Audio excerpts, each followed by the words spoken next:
Olá, sejam muito bem-vindos ao meu canal. Meu nome é Raquel e hoje estaremos falando sobre quem Deus é. O meu canal é para falarmos, na verdade, sobre conteúdos bíblicos e nós vamos começar pelo começo. Falaremos também sobre Jesus, sua origem e tudo mais, falaremos sobre o Espírito Santo, falaremos sobre a Trindade demonstrado de forma bíblica, ok? Falaremos sobre suas obras, como vemos o Espírito Santo, como podemos recebê-lo e tudo mais que envolve a palavra do Senhor.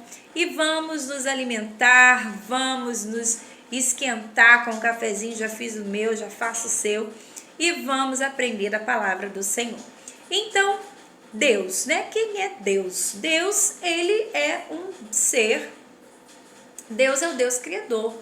Deus é maravilhoso. Mas vamos ver na palavra de Deus a sua origem? Jó 36, 26, ele vai dizer assim: eis que Deus é grande e nós não podemos compreender o número de seus anos e não se pode calcular. Então, aqui nós vemos que já está demonstrando um pouco do que falaremos mais à frente sobre os atributos, de que ele é eterno. Deus, em sua origem, ninguém o criou. Ele é eterno, ele que criou todas as coisas, os fundamentos da terra, o tempo, as estações, os anos, tudo que se há e tudo que vemos vem dele, foi feito por ele, por meio de sua vontade. Então, aqui nós vemos também Apocalipse 22, 13, vai dizer: eu sou o alfa, o ômega, o princípio e o fim, o primeiro e o derradeiro, ou seja, tudo se inicia nele e termina nele. Então, em sua origem, Deus não foi criado por ninguém. Ele é eterno. Já expressa aí um atributo dele, né? Que ele é eterno. Então, vamos lá. Primeiro ponto que eu quero destacar: Deus é espírito, mas também um espírito que tem personalidade. Ele é um ser, né? Vemos que Deus é espírito. Em João 4:24 vai dizer assim: Deus é espírito e por isso os que o adoram devem adorá-lo em espírito e em verdade. Então Deus é espírito, mas ele tem personalidade. E o que define como personalidade? É um ser que é dotado de inteligência, ou seja, pensar, sentimentos, ou seja, emoções e vontade. Então, vamos ver isso na Bíblia, Deus se manifestando com inteligência, na sua inteligência, com os seus sentimentos e a sua vontade. Primeiro episódio nós vemos em Jó 38, 4, 8, do 4 ao 8. Jó vai falar, o livro todo de Jó, né? Vai ali demonstrar os amigos de Jó, ele falando também, mas tem uma hora que Deus vai responder Jó. E ele já começa mostrando a sua inteligência e a sua eficiência, a sua sabedoria, a sua sabedoria, a sua inteligência, o quanto Deus sabe e o quanto nós não somos, aliás, limitados no saber. Então, Jó 32, 4, ele já começa assim: Jó, onde estavas tu quando eu fundava a terra? Ele fundou a terra. Faze-me saber se tens inteligência. Quem lhe pôs as medidas, se tu sabes, ou quem estendeu sobre ela o cordel? Ou seja, quem mediu a terra? Sobre que estão fundadas suas bases, ou quem assentou sua pedra de esquina? Quando as estrelas da alva juntas alegremente cantavam, todos os filhos de Deus jubilavam. Ou quem encerrou o mar? Ele falou da terra, vai falar do mar. O mar com portas, quando transbordou e saiu da madre.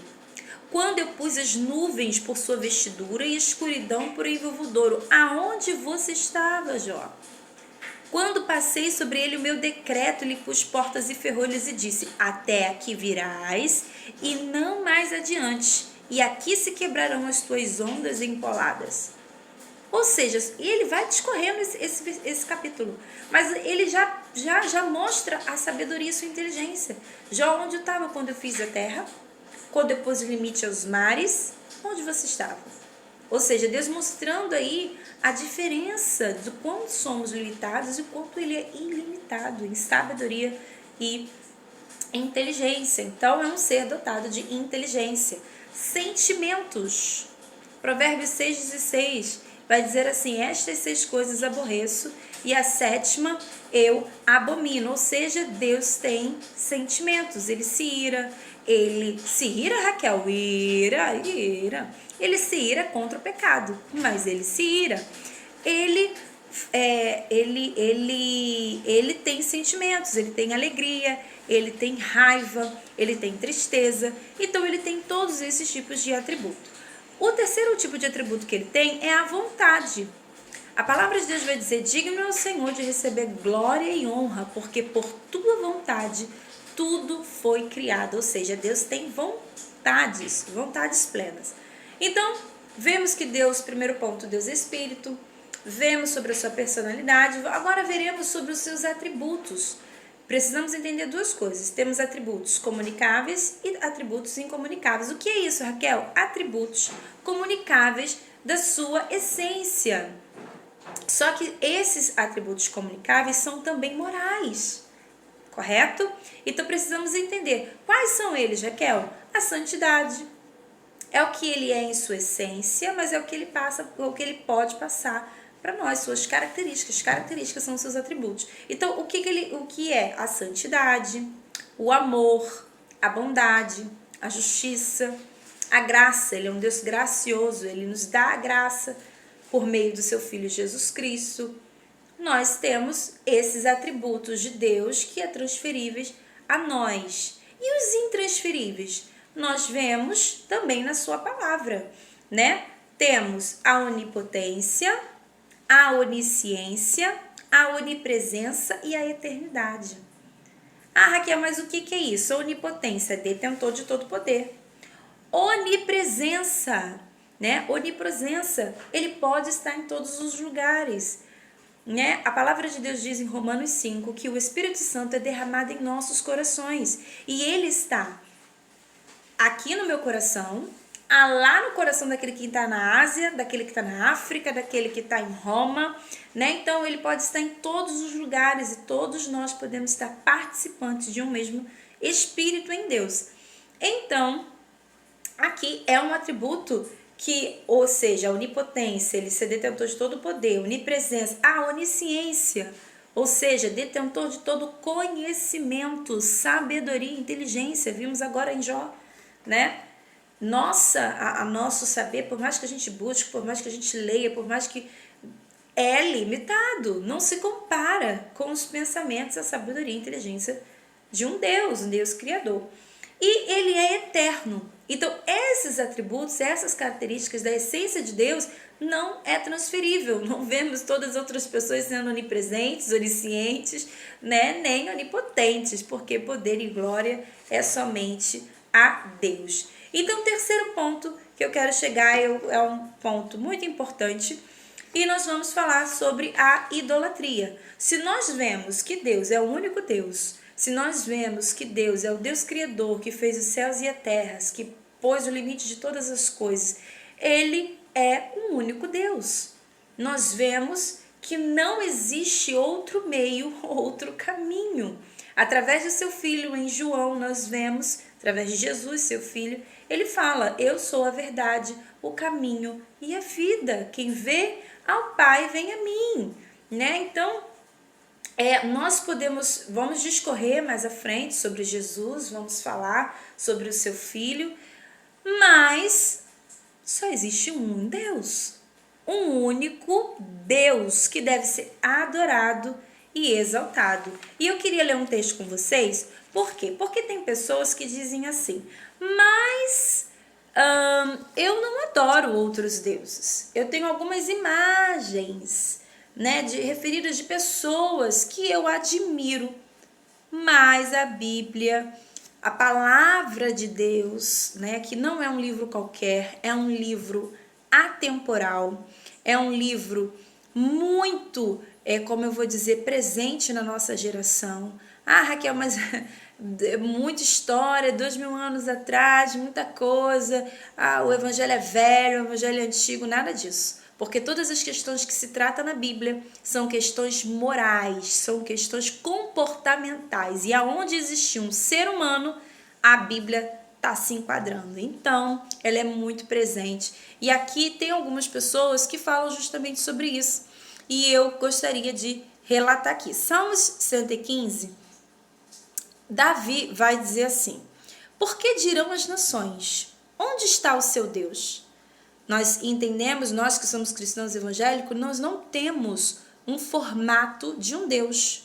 Nós não temos. Você vê o povo de Israel também não tinha, diante de outras nações, dos povos cananeus, heveus, filisteus, eles tinham imagens, tinham amuletos, tinham estátuas, estatuetas, ao qual eles se curvavam, carregavam em seus ombros. Mas nós que somos cristãos não temos.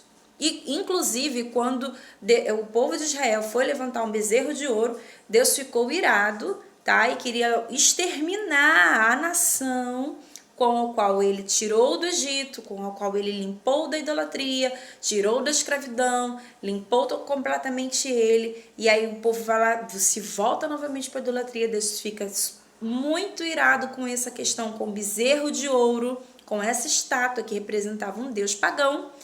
E Moisés ali, o povo não é exterminado porque Moisés entra como um intercessor e ele intercede pela nação. Mas nós vemos aqui que Deus, a essência divina é de que ele não gosta de idolatria, ele não se afeiçoa pessoas terem imagens como objetos de adoração. Então, ele está falando aqui sobre isso. Porque dirão as nações, onde está o seu Deus? Mas o nosso Deus está nos céus e faz tudo o que lhe apraz.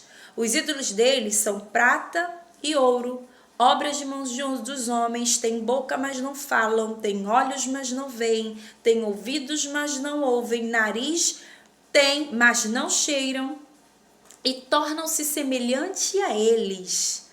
Como assim, Raquel? Tornam-se semelhante a eles? Tornam-se infrutíferos, secos, cegos, atados. Tornam-se a eles semelhantes os que o fazem, ou seja, os que fabricam esses tipos de imagem, e todos os que nele confiam. A palavra de Deus. É duro ouvir, mas é a palavra de Deus. E outro texto que eu gostaria de ler com vocês está em 1 Coríntios 10, 14, 33. Porque também tem outras pessoas que falam assim, Raquel, mas todos os caminhos levam a Deus. Negativo. Todos os caminhos não levam a Deus. Somente existe um caminho que é por meio de Jesus, ao qual eu acabei de falar. Ele é o único caminho, a verdade e a vida. E nós vamos ver aqui. Por quê? Se essas estatuetas, se essas imagens não são de nada, o que na verdade representa? Vamos ver o que a Bíblia diz? 1 Coríntios 10, 14, no versículo 20, você pode ler do 14 ao 33, mas no versículo 20 eu vou me atentar aqui a essa passagem. Antes digo que as coisas que os gentios sacrificam a demônios e não a Deus. Então tem pessoas que sacrificam animais,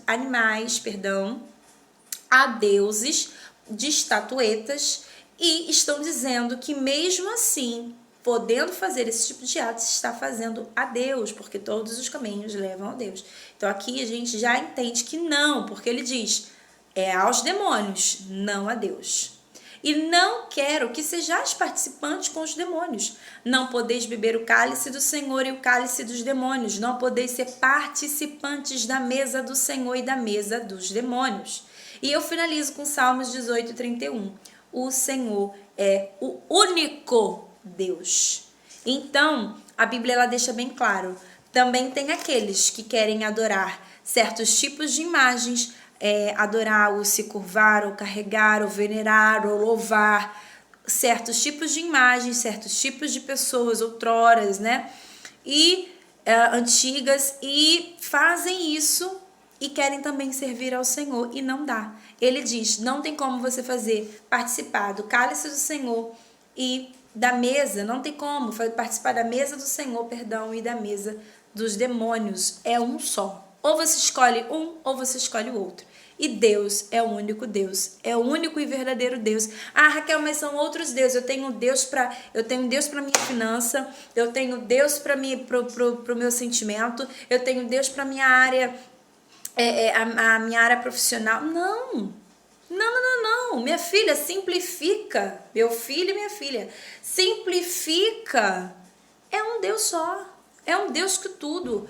Engraçado, o Deus que servimos é um Deus tão poderoso. O Deus Criador, o Deus da Bíblia é tão poderoso que ele não precisa mandar com chaves, né, ou terceiros para fazer cada parte da sua vida, não. Ele é o detentor de todo o poder. Lembra o que falamos da onisciência? Ou seja, ele tem todo o poder, ele pode ir na sua vida financeira, ele pode te libertar do vício que você não consegue se libertar, ele pode restaurar o seu casamento, ele pode te dar vida, ele pode te dar alegria, ele pode te dar saúde, ele pode te dar tudo o que você precisa. É só deixar Jesus morar no seu coração. E agora você pode perguntar assim: Raquel, mas e aí? Eu sim tenho prática, eu tenho sim a minha santinha aqui, eu tenho meu santinho aqui, e aí como é que eu faço? Vou ser condenada, vou morrer. Se você persistir, sinto muito lhe dizer, mas o inferno te espera. Mas se você quiser se arrepender e conhecer Deus em sua essência, em sua característica e no que ele é, no que ele tem para dar, ele vai estar de braços abertos a te receber. O que você precisa é orar ao Senhor. Hoje mesmo, aonde você estiver, você pode orar ao Senhor, dobrar os seus joelhos e falar: Senhor, mora na minha vida, seja tudo em mim e tome todas as áreas da minha vida, e ele fará. Entrega o seu caminho ao Senhor, confia nele e o mais ele fará. Que Deus possa te abençoar. Tenha uma ótima terça-feira. Graça e paz.